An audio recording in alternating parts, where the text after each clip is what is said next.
yang jadi rame, yang pemberitaannya kemudian agak liar, kalau menurut saya sih menyatakan bahwa BPJS itu sebenarnya nggak akan kekurangan uang.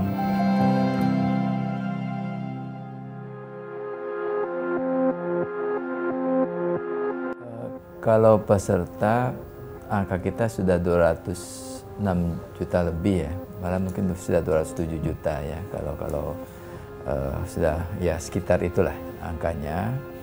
Ini meningkat dibandingkan target kita sendiri tahun ini.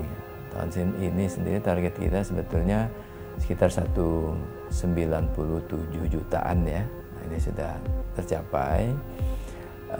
Kalau secara umum memang kolektabilitas iuran kita, karena iuran ini kan sebetulnya banyak segmen ya, ada segmen pekerja penerima upah, segmen pekerja bukan penerima upah ya, ada tentu ada segmen penerima bantuan iuran ya, secara umum kan 3 segmen lah ya.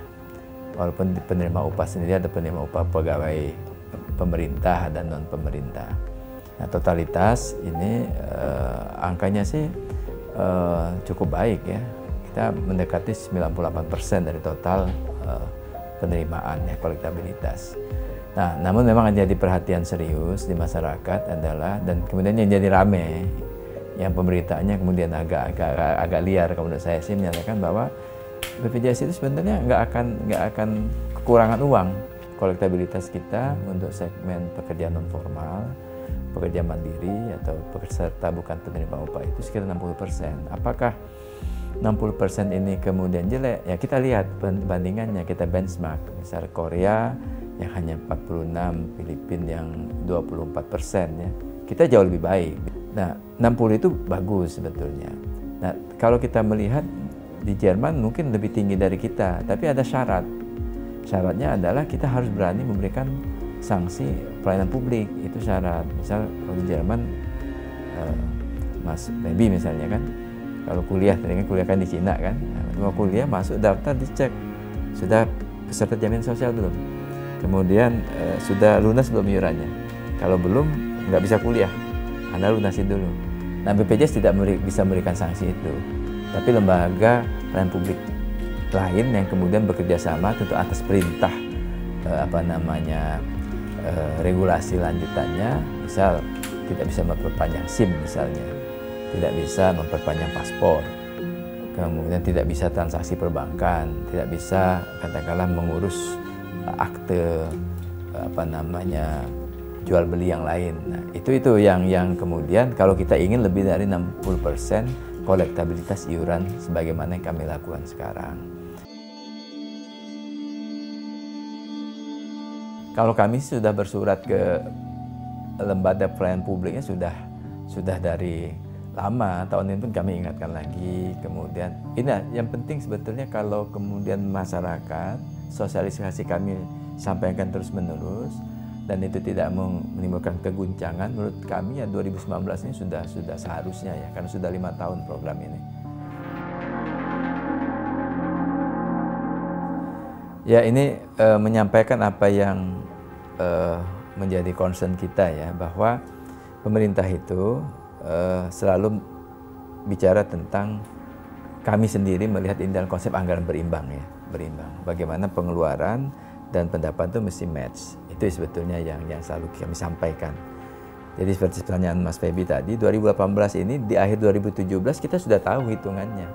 Oh, 2018 akan terjadi mismatch defisit X gitu ya.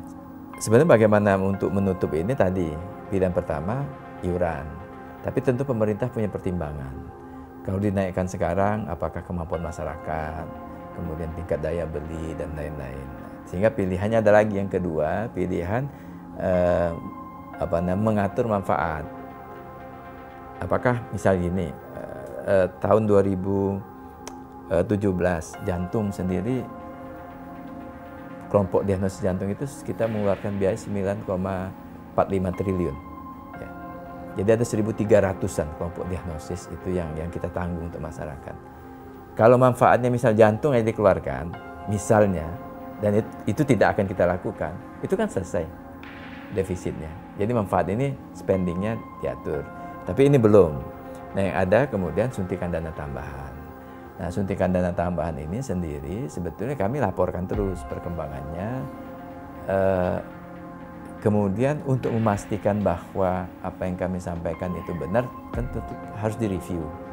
Nah, sudah 2 kali review. Review pertama, kemudian keluar suntikan dana tambahan 4,9 triliun ya. Kemudian suntikan kedua, ini tadi 5,2 sekian triliun, 2,6 triliun. Nah, untuk selanjutnya ada lagi audit, namanya audit sekarang, audit sistem namanya ketiga, memastikan betul tagihan yang ada ini dicek betul juga ke rumah sakit.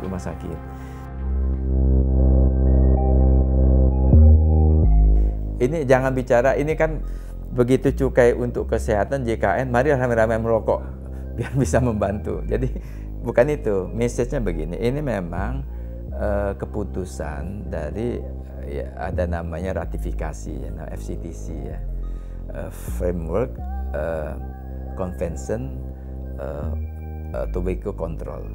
Itu ada berapa item, hampir saya lupa ya, 9-10 item. Salah satu itemnya adalah cukai naikkan setinggi-tingginya. Karena apa? Tujuannya adalah mengurangi perokok pemula. Karena perokok yang sudah apa namanya candu ini kan inelastik ya. Mau dinaikkan cukai, naikkan tetap mereka punya merokok. Dan yang kedua, uangnya dipakai apa? Dipakai untuk pembangunan kesehatan. Ada upaya promotif preventif menjelaskan masyarakat. Kemudian untuk tidak merokok. Kemudian dipakai lagi untuk jaminan kesehatan. Nah, itu konstruksi kita sekarang seperti apa? Kita ingin kembali ke konstruksi dasar bahwa cukai ini adalah sinteks, adalah pajak dosa, sesuatu yang harmful untuk kesehatan, pajak dosa kesehatan. Kemudian pajak dosa itu dipakai untuk para pendosa, ini tanda kutip, karena pajak dosa adalah membantu pembangunan kesehatan. Pungutan rokok untuk kesehatan, pungutan rokok. Jadi kami tidak ingin mengganggu cukai yang sudah masuk dalam skema pembiayaan APBN. Apa itu pungutan rokok untuk kesehatan? Ya kita tambahkan saja, misalnya selalu ada biaya harga rokok itu meningkat dengan tambah misal Rp50 per batang. Tapi khusus untuk kesehatan. Nah kita sudah hitung ini potensi besar kalau ini. Mungkin tidak sebesar cukai ya, tapi bisa menghasilkan 14-20 triliun.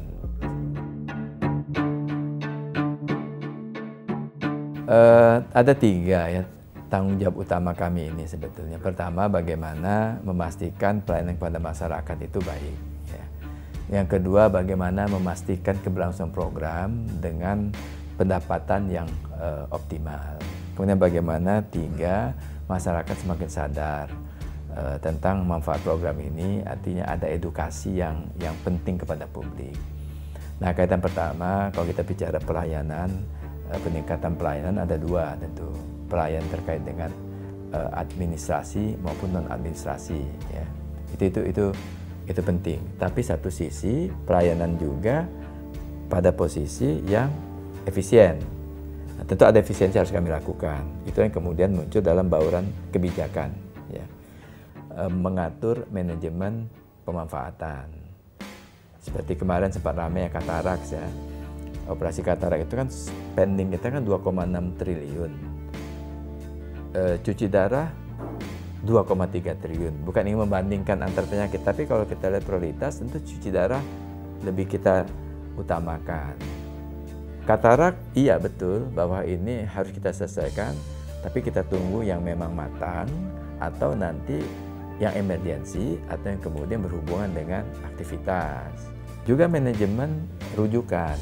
Nah, tahun depan yang kita lakukan adalah manajemen rujukan. Kalau pertanyaan tahun depan ya, rujukan online. Sekarang kita sudah uji coba, nanti akan ada rujuk balik, memastikan betul pelayanan itu sesuai dengan strata pelayanan. Strata pertama puskesmas, dokter praktek perorangan, klinik pertama. Akan lebih mudah masyarakat nanti begitu datang ke situ dirujuk, oh rumah sakit mana nih yang terdekat, yang kemudian dokternya ada, praktek jam berapa, jadi tidak perlu ngantri lama.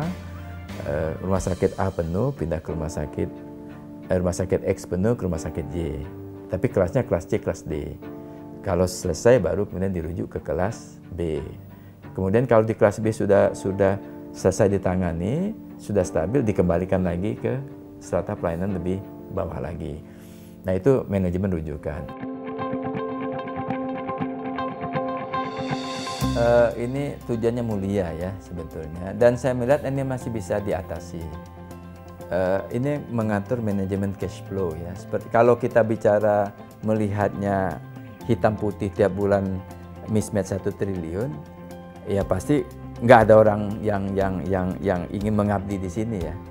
Tapi kita sebenarnya ingin pelayanan masyarakat jangan berhenti. Nanti sampai satu saat setelah suasananya mendukung, pemahaman yang jadi lebih utuh, iuran sudah mulai rapi, ini kita selesaikan. Jadi kalau bicara ya pusing ya kalau nggak mau pusing tidur aja, jangan kerja.